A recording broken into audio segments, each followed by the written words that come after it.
we've been watching really history unfold. Federal officials from the Southern District of New York and the FBI, just with specificity, laid out serious charges against the current sitting mayor of New York City, Eric Adams. He is now charged with bribery, conspiracy to commit wire fraud, illegal campaign contributions from foreign nationals, and an additional count of wire fraud. And they specified that some of this has to do with flights, international flights totaling $100,000 that were undisclosed to the American people, and that they say were a method of these donors currying favor with a man who was trying to become mayor, became mayor, and then he continued to cover up that these campaign contributions had been illegally made. This indictment stems back to 2014 when Eric Adams was the Brooklyn borough president. For his part, New York City Mayor Adams was speaking earlier. He said, "Everyone who knows me knows I follow campaign rules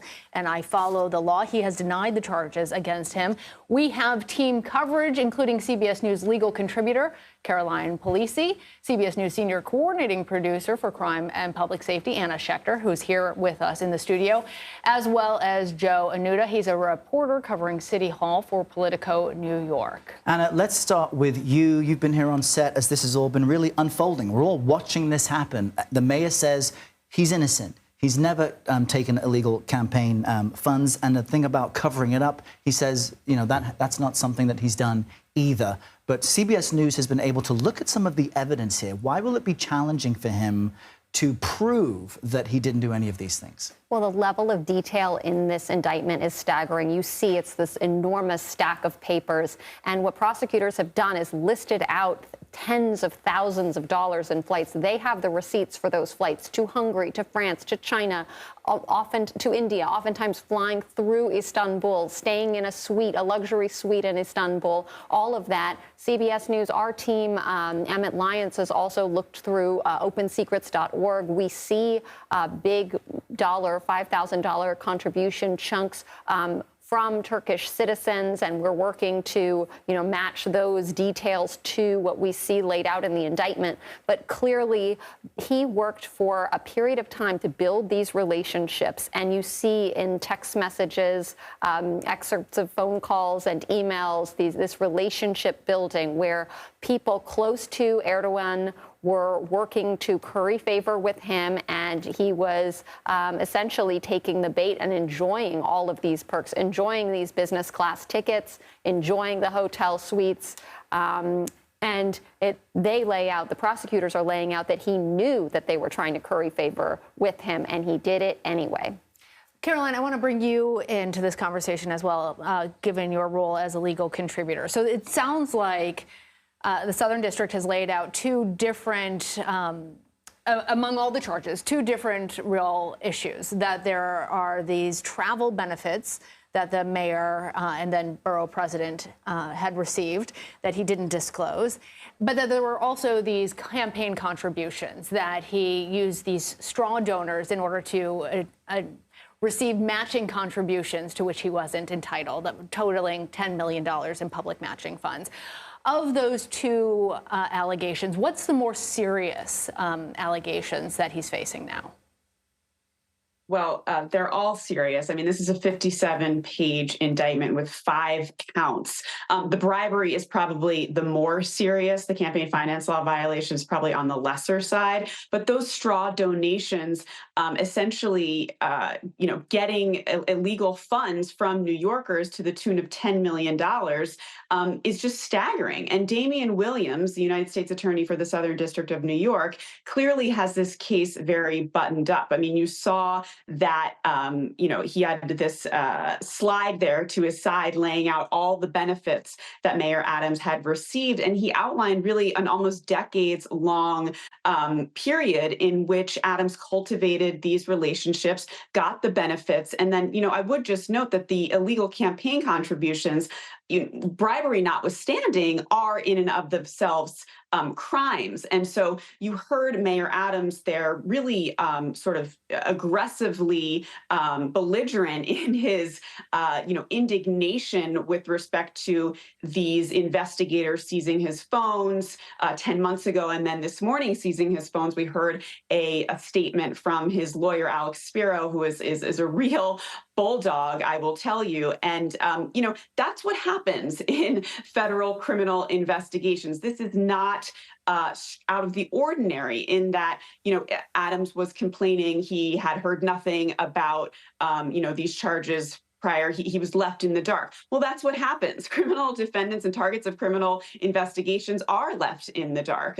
He was complaining about, information being leaked. Now, unclear who or whether or not that can be tied back to the prosecutor's office, but these are typical things that happen. His lawyer said they stormed his Gracie Mansion this morning to get his phones when they would have happily turned them over. Well, that's not really how it works. I mean, they have to use the element of surprise so that they can get every bit of information. So you have two sides here. I mean, Adams, he is entitled to due process. He is innocent until proven guilty, and he will have his day in court.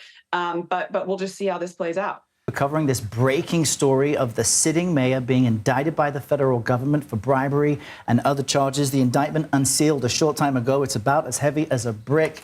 Lana Zach is with me. We've got our panel of Anna Schechter.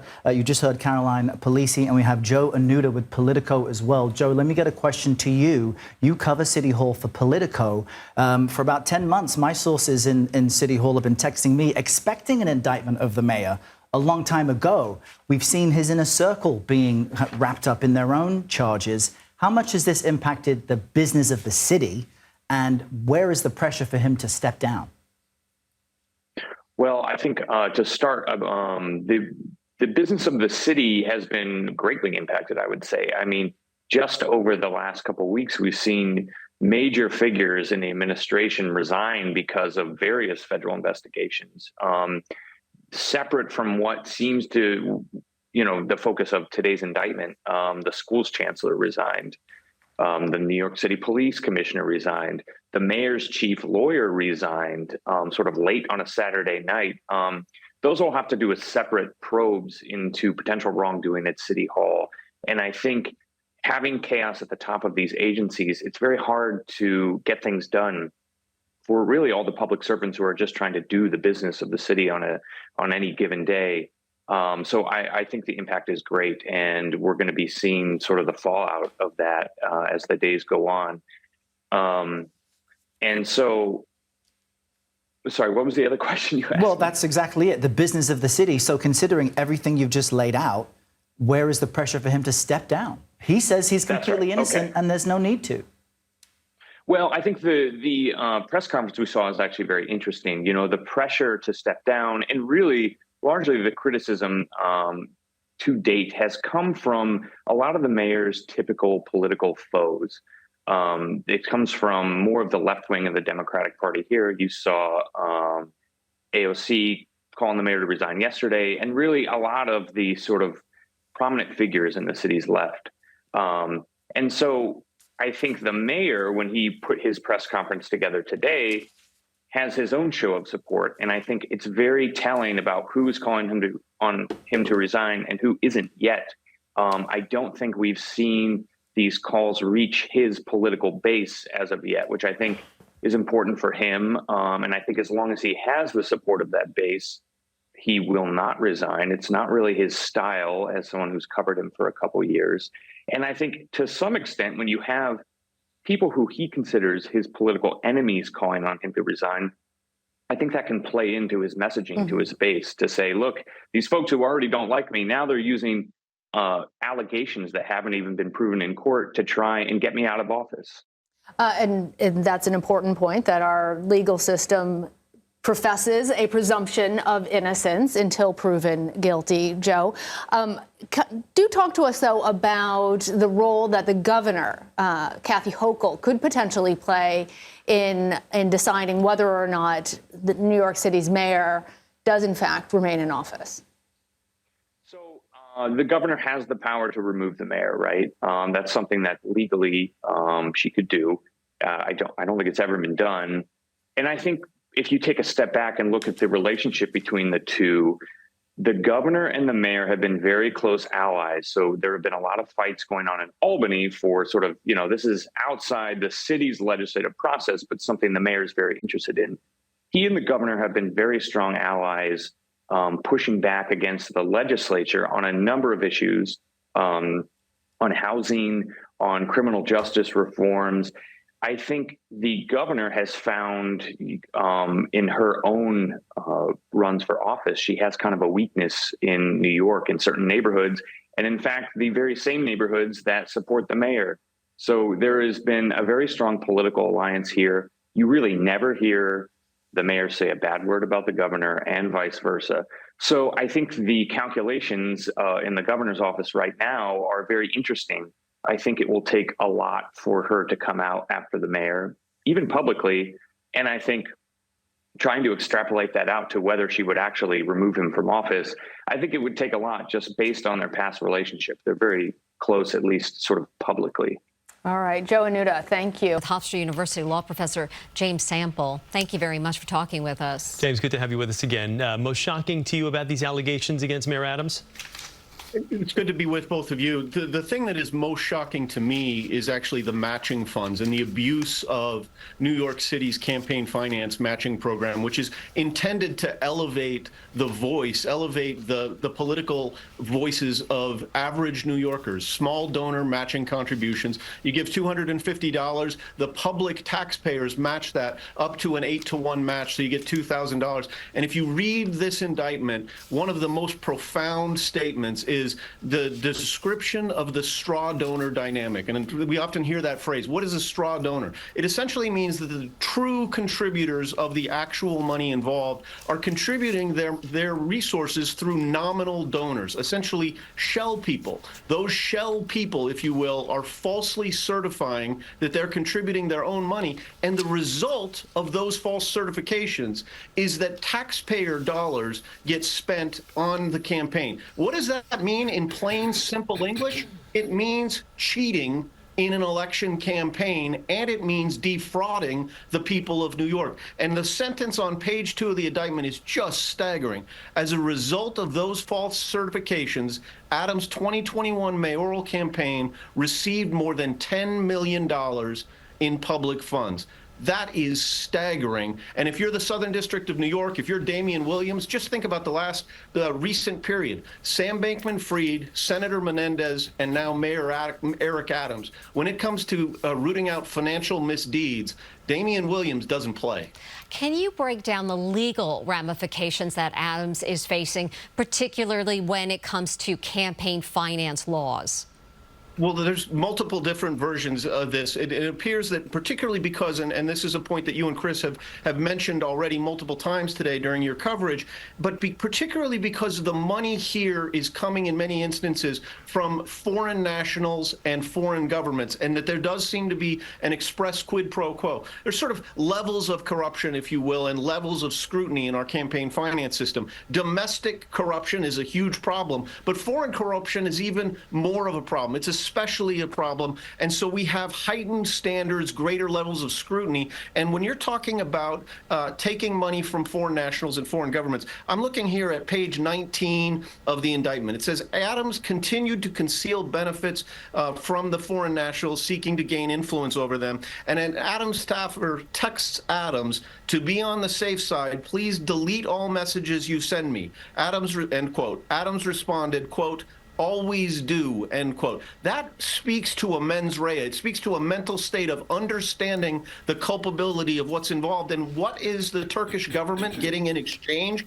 if you take these allegations at face value? Well, there's one story in which it says that Adams had been consorting with an anti-government Turkish movement, or a center that was associated with that movement. The Turkish official told Adams to stop associating with the center, or he would no longer receive Turkish support. Quote, in the indictment, Adams acquiesced. That's foreign influence in the affairs of New York City. You know, it kind of goes back to the Menendez trial. It's like when you bring in foreign governments and you hear about a U.S. senator acting as a foreign agent for another country, Egypt in that case, it kind of brings it into new light. And then, as you mentioned here, you know, with Turkey playing such an influential role in this indictment, it just makes it even more disturbing. Let me ask you how he can effectively execute his job as mayor of this city. We know the court of public opinion obviously has tremendous influence before these cases are even tried. How does this, even at Gracie Mansion, when he came down for that preemptive press conference, there was active people there yelling, and there were protests, and there was a bit of a ruckus. I mean, this is what he's going to now deal with. How is that going to affect how he can execute his job? Yeah, Chris, that is so true. And that press conference in front of Gracie Mansion was wild. I think I don't know if that's a term of art, but that's essentially what it was. And it speaks to a combative, pugnacious approach. And you think about this, and we talked about this morning, you don't think Donald Trump and Eric Adams have a whole lot in common. But in a sense, Eric Adams is pulling plays right out of the Donald Trump playbook. Oh, this is, in one instance, we hear it called a witch hunt. And then Eric Adams today says, I've had a target on my back. We've had mayors in New York City. We've had 110 mayors in the history of this city. We've never had one indicted. All of this talk about, is the Justice Department being weaponized? Is this DOJ or SDNY going after parties for political reasons? Eric Adams is a Democrat. Donald Trump in the January 6 cases or the classified documents cases, he's obviously the leading figure in the Republican Party.